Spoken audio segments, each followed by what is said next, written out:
What's up, everybody, and welcome back to the Junior Markets YouTube page. If you're tuning in from YouTube, please make sure to check out my website right here. It's linked in our YouTube bio, Junior Markets. We're going to go over some things on the website, and then we're also going to go over some other things as well. So, as you could probably tell from the title, what we're going over today is what all of the buttons, all of the things that you see on a brokerage's website mean, and how you can interpret them and use them for your advantage. Because as this website is more centered around teens and young adults trying to get into the market, a lot of these buttons and a lot of these options can be pretty confusing, especially searching them up one by one, trying to figure it all out. So we're going to put it all in one place and help you figure it all out in one YouTube video. So with that being said, let's hop right in. So we're starting off here on the Charles Schwab's website. I am in their trading tab, and we're going to be using this website because this is the brokerage account that I use. I have a feeling that other brokerage accounts are very similar. All of the options mean the same thing. No matter which brokerage you go to, it just might be the layout is a little bit different. So for today, we're just going to go over what all of this stuff means and what some of the options that these brokerage firms offer and how you can use them for uh, your advantage and how you can use them to pick stocks. So first off, I went into trade and then I went into stocks, and then I'm just going to use Sunoco as a example here. So the first thing you want to do when you're buying a stock is you're going to look at your action. So the action is either buy, sell, or sell short. And what sell short means, it means an investor borrows a security. In this case, it would be a stock from someone else, usually the broker. So you would be buying or borrowing this stock from Charles Schwab, and then the broker would sell it on the open market. Um, and then the short seller believes that the security's price will decline.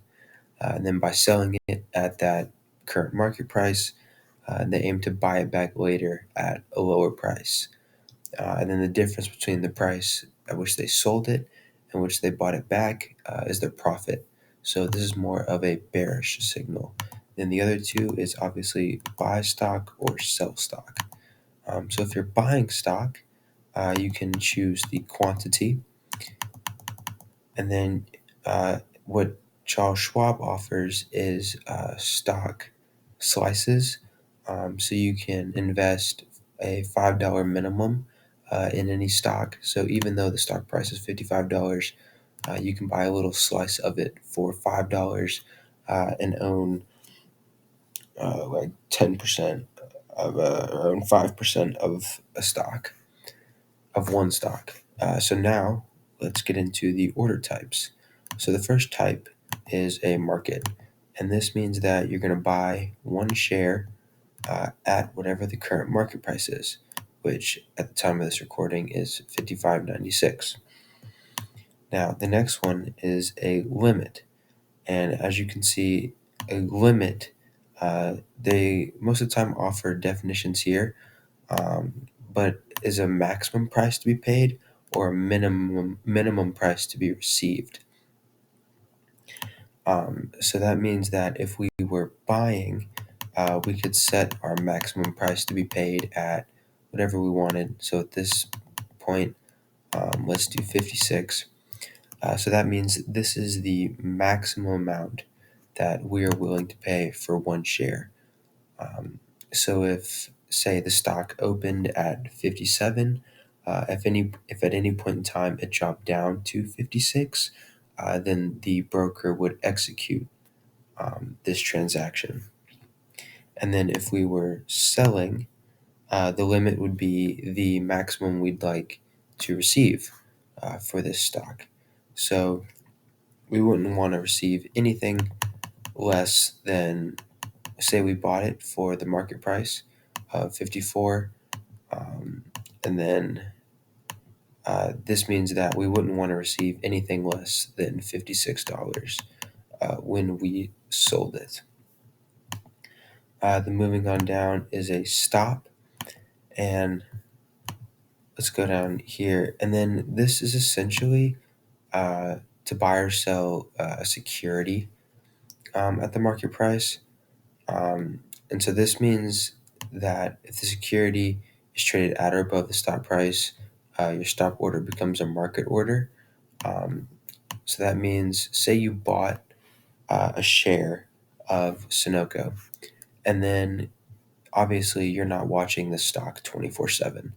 And so just to put in a little bit of security, you put in a stop order. So if the stock ever hits at this, we'll say $54. If the stock ever hits $54, the broker will execute this and will sell your share at $54.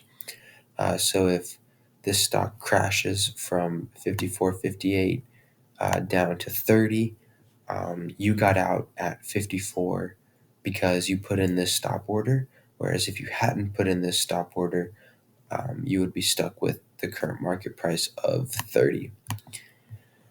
So then that is essentially all of the things that it comes to when you're buying a stock. Now, if we head on over onto the stock page, I assume most other brokerage, such as Fidelity or JP Morgan, have similar things. We can search up a symbol or a ticker. So I searched up Sunoco's. That's going to be the example for this video. Their ticker is SUN. So if we go down on the equity side, we can see a chart. Schwab's goes back to about 5 years. If you want to go back farther, you should go to Yahoo Finance. There's this free. Charles Schwab gives you a bunch of other companies here that give you their take on the company. They'll give you short interest, which is percentage of investors who think that the stock is going to go down. So when you short a stock, you're bearish, you think the stock will go down.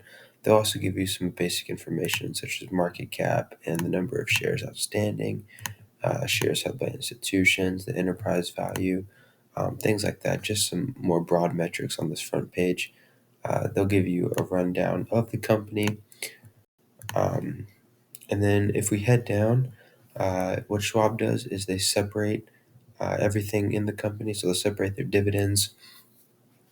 So you can go in here and you can look at dividend increases or dividend decreases. They'll give out the payout ratio, the coverage ratio, and then the dividend growth rate. They also give out all of the previous dividends paid. And then if we head back, one of the best things that they do, in my opinion, is they have this table which shows metrics compared to their competitors. So they'll give you four of the company's biggest competitors, and then they'll line them up side by side, and so you can look at metrics in comparison. Because, like I say on my website, the biggest thing for when you're looking at metrics is comparing them to a sector and to competitors. It's not just looking at them just for the company. That really means nothing. You can't really tell much from that. So you can go down here and look at uh, some of these metrics like return on assets, return on equity, and compare them to all of their competitors.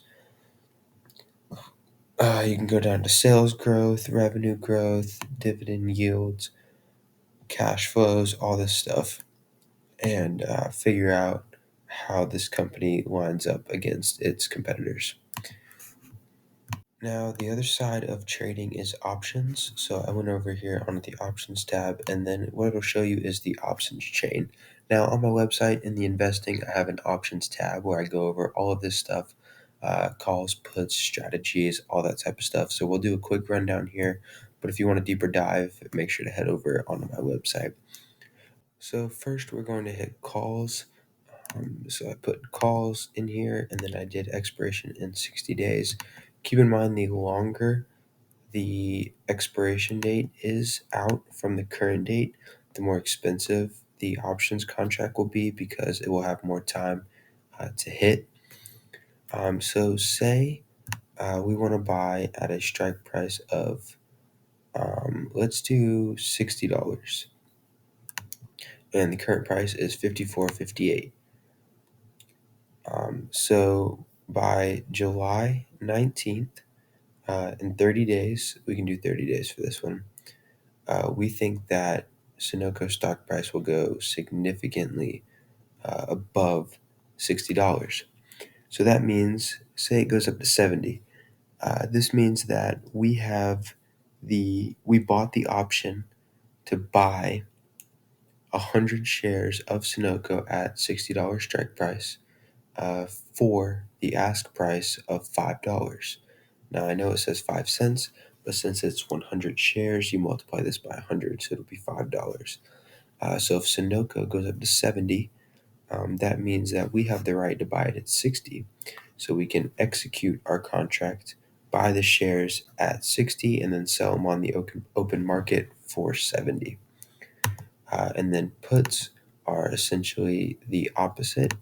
Now what you can do when you're trading options, so let's go into trade options, and then we can go over to Sunoco, is you can buy to open, buy to close, sell to open, or sell to close.